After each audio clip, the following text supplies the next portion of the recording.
Segundo a mitologia grega, Hermes, o deus mensageiro dos deuses do Olimpo e também Deus responsável por fazer o transporte das almas das pessoas mortas até o submundo, feriu acidentalmente um de seus amigos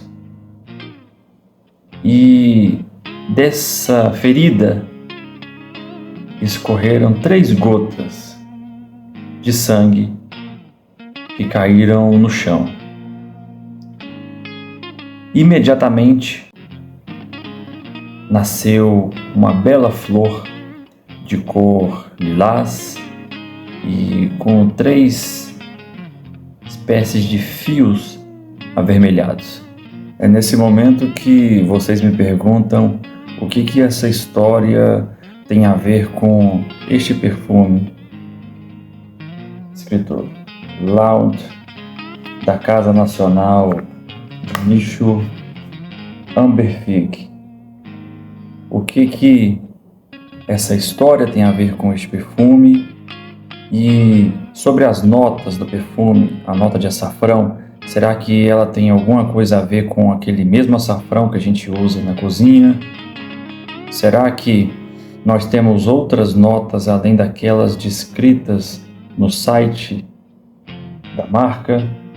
Falaremos acerca destes e outros detalhes neste vídeo.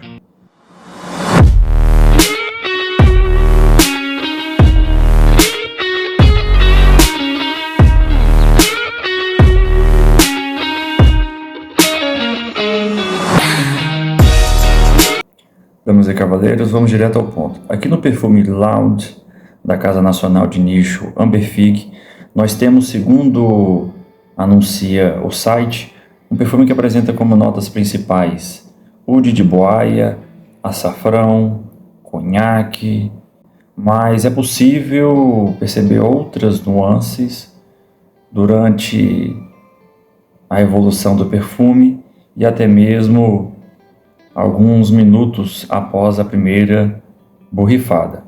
Vamos começar aqui pelo açafrão. Antes de falar aqui como se comporta o açafrão desse perfume, é de suma importância a gente traçar alguns dados sobre essa nota tão curiosa. Então vamos aqui apresentar alguns fatos que podem jogar luz não só sobre o cheiro, mas também sobre essa nota. Primeiro ponto que a gente tem que fazer aqui de distinção é sobre o que é esse açafrão. Açafrão, ele não é a mesma coisa que cúrcuma. O açafrão verdadeiro, que é o que está presente aqui no perfume, não é o mesmo que é chamado de açafrão da terra. O açafrão verdadeiro, que é utilizado normalmente na perfumaria, ele é uma espécie de planta que apresenta 3 pistilos, aqueles fiozinhos vermelhos, que também são chamados de estigma, que é a parte feminina da planta, e a extração da matéria-prima para a perfumaria ela é feita justamente utilizando aqueles estigmas, aqueles pistilos, aqueles fiozinhos vermelhos. O açafrão que nós temos na cozinha, que é chamado também de cúrcuma, ele na verdade não tem nenhuma relação com esse açafrão da perfumaria. Ele é da família dos gengibres, tanto é verdade que um de seus nomes é gengibre amarelo. E diferente do açafrão verdadeiro, que nós utilizamos aqueles fiozinhos do açafrão, nós utilizamos uma espécie de rizoma, que é uma espécie de caule subterrâneo da planta, que serve como armazenamento de água e nutrientes para aquela planta. Outro ponto interessante sobre o açafrão é que ele é colhido apenas uma vez por ano.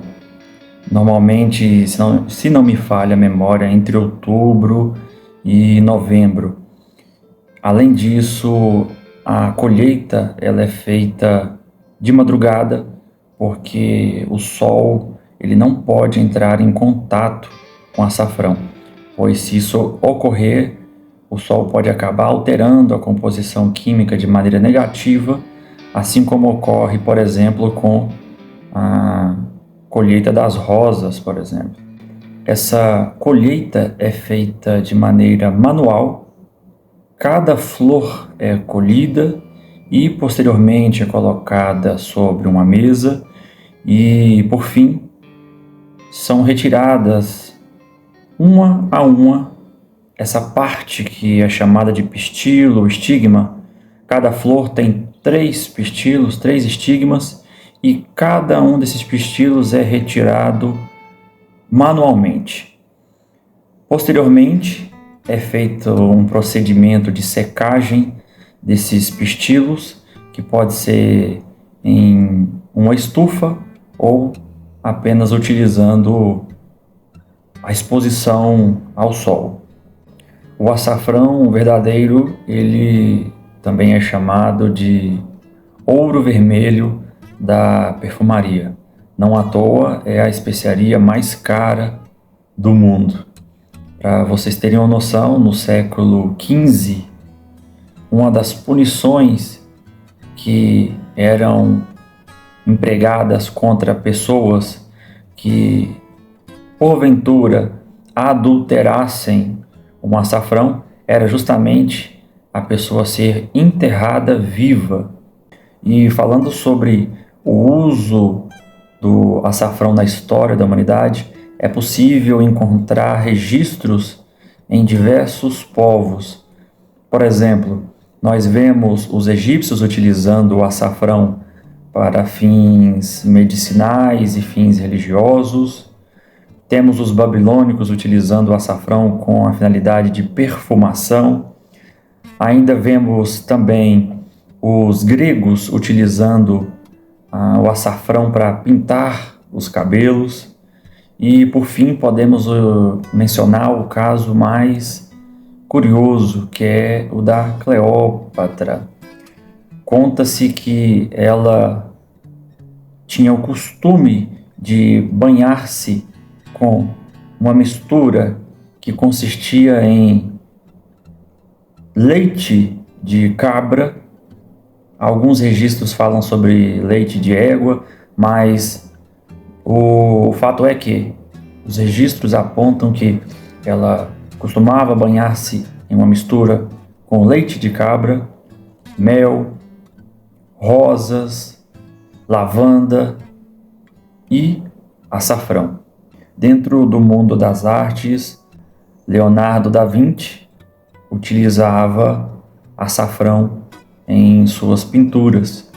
E falando ainda sobre pinturas, era comum a utilização de açafrão em pinturas de paredes internas de igrejas antigas, e é possível encontrar até registros históricos de pinturas contendo açafrão na composição com uma idade de até 50 mil anos. Dentro da perfumaria, apesar de o açafrão natural poder ser utilizado, existe uma restrição em relação ao seu uso. Hoje nós temos etilsafranato, safranal, temos aí uma tintura de açafrão. Inclusive o Renato Pereira de Souza fez um vídeo maravilhoso falando sobre tinturas. Só que essa restrição cada vez maior em relação ao uso do açafrão natural acabou fazendo com que as empresas optassem cada vez mais por químicos aromáticos. Nós temos aqui, por exemplo, a safraleína, que é o químico aromático que traz as facetas do açafrão. E quais são essas facetas? O açafrão ele pode trazer nuances de couro, inclusive ele é utilizado para criar o acorde de couro. O perfume African Leather, por exemplo, ele utiliza a safralina para criar aquele acorde de couro. Temos nuances de tabaco, temos aspectos que podem remeter a algo esfumaçado, entre outras diversas nuances. Aqui no perfume ele apresenta esse aspecto de couro, um aspecto mais seco. Temos também, apesar de não estar mencionado na pirâmide, no site, temos castório. O castório aqui é uma quantidade bem pequena, assim como o cunhaque, por exemplo, um aspecto alcoólico só no começo. Temos um cachemira que também não é mencionado no site da marca, mas conseguimos sentir ele aqui no perfume de maneira bem macia, aconchegante, deixando esse açafrão mais macio. E temos também, que também não é mencionado, uma espécie de sândalo no perfume. Não é um sândalo lactônico, leitoso, como dizem alguns, mas um sândalo que, por causa do açafrão, acaba indo no sentido mais macio e ao mesmo tempo mais seco, e nunca nessa direção lactônica que pode acabar incomodando alguns. Em síntese, temos isso, um perfume que passa por todas essas nuances, e o oud de Boaia, que também é mencionado no site, e que é um oud, um pseudo-oud, um oud falso, porque ele não vem da Aquilária, vem de outra árvore, mas que apresenta uma boa utilização dentro da perfumaria, né? A Xerjoff, por exemplo, e Tiziana Terenzi são duas casas de nicho que comumente utilizam esse oud de Boaia. Damas e cavaleiros, espero que vocês tenham gostado do conteúdo de hoje. Desejo a todos uma excelente semana. Fiquem todos com Deus.